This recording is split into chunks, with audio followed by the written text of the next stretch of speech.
Bonjour, nous allons parler aujourd'hui de l'épître de Jude, cette petite lettre qui se trouve à la fin du Nouveau Testament, juste avant l'Apocalypse, avec ses 25 versets.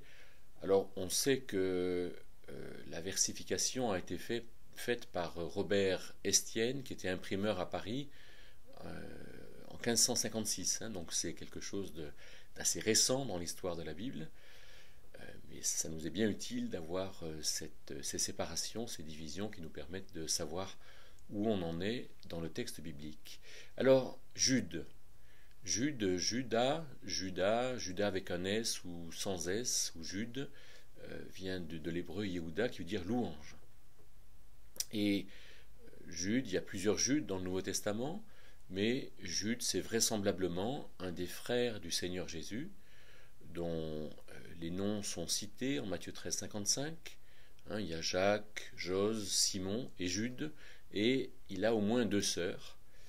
Et on peut penser de la fin du chapitre 1er de l'évangile de Matthieu, quand il est dit que Joseph ne connut pas Marie jusqu'à ce qu'elle ait eu enfanté Jésus, que après qu'elle ait eu enfanté Jésus, Joseph a connu Marie, et donc il a eu d'autres enfants avec Marie. Alors, Jude ne se réclame pas comme faisant partie des apôtres, c'est ce qu'on voit au verset 17, quand il dit « Rappelez-vous des paroles qui nous ont été données par les apôtres ». Et il s'appelle frère de Jacques, et donc l'histoire ecclésiastique pense qu'il est le frère de celui qui a écrit l'épître de Jacques, et que ce sont donc 2 frères du Seigneur Jésus, Jacques et Jude, qui ont écrit ces 2 lettres avec de la fermeté, de la rigueur assez remarquable, avec un style très concis et très, très, très simple, très direct. Alors, quel est le thème général de Jude? C'est de combattre pour la foi qui a été enseignée aux saints et contre l'impiété. Alors, ça nous amène à donner quelques définitions. La foi, c'est ce qui nous met en relation avec Dieu, avec le Dieu qui sauve. Quelqu'un qui a la foi, il est sauvé parce qu'il est en relation, il est réconcilié avec Dieu. Et l'impiété, c'est le contraire de la piété.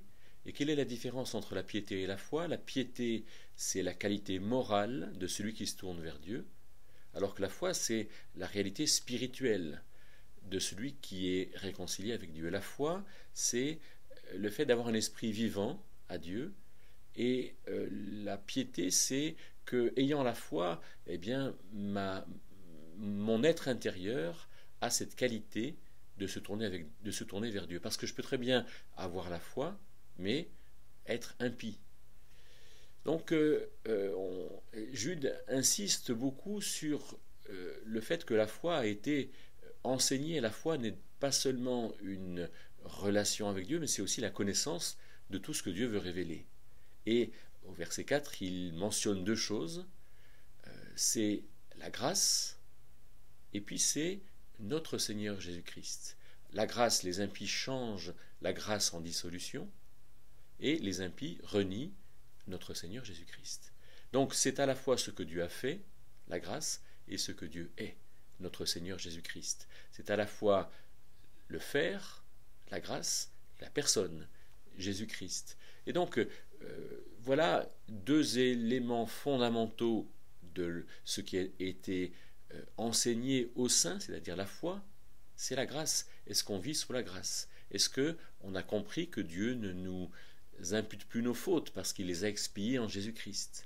La grâce. Mais est-ce qu'on a compris que c'est en Jésus-Christ que ces choses-là sont réglées, notre Seigneur Jésus-Christ? Et alors, il va dresser un tableau des impies entre le verset 5 et 6 et le verset 16.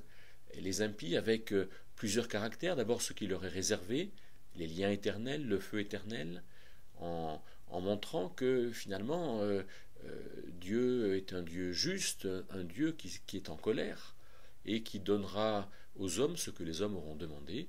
Si les hommes demandent quelque chose qui leur dessert, alors ils auront quelque chose qui leur dessert. Les caractères de ces impies sont représentés sous 3 choses. D'abord le chemin de Caïn. On se souvient en Genèse 4, Caïn est celui qui n'a pas voulu revenir à Dieu par un sacrifice. L'erreur de Balaam, on se souvient que dans le livre des Nombres, Balaam a été celui qui a finalement dit des mauvaises choses et poussé au chapitre 23 le peuple d'Israël à commettre la fornication pour de l'argent que Balak lui avait donné. Et puis la contradiction de Corée, on se souvient qu'en Nombre 16, Corée était un de ceux qui ont voulu être sacrificateurs alors qu'ils étaient lévites. 3 choses qui montrent l'impiété. Caïn, c'est peut-être la fierté de ne pas vouloir reconnaître ses fautes. Balaam, c'est l'amour de l'argent. Et Corée, c'est le fait de vouloir autre chose que ce que Dieu nous a donné, et donc faire autre chose que ce que Dieu nous demande.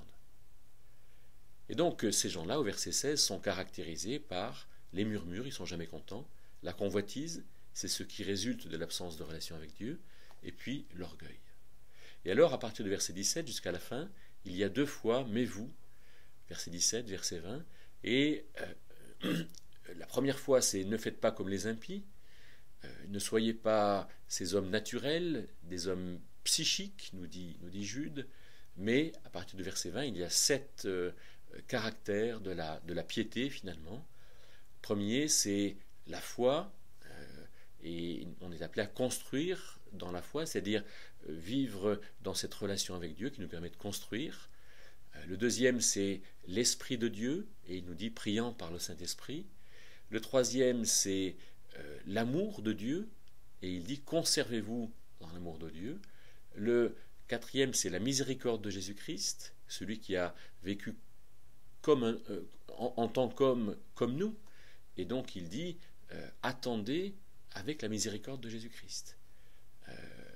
Le cinquième, c'est qu'il faut reprendre ceux qui contestent, donc une discipline entre nous. Le sixième, c'est sauver avec crainte ceux qui doivent être sauvés, même les arrachant hors du feu. Il y a donc un amour et une disponibilité vis-à-vis de notre prochain. Et puis le septième, c'est de la lucidité. Il dit haïssant même le vêtement souillé par la chair. On voit donc qu'il y a tout un comportement de piété à avoir et qui résulte de cet enseignement qui a été donné aux saints, savoir d'une part vivre sous la grâce, Dieu ne nous condamne plus, Dieu nous donne ce dont nous avons besoin, et vivre avec notre Seigneur Jésus-Christ.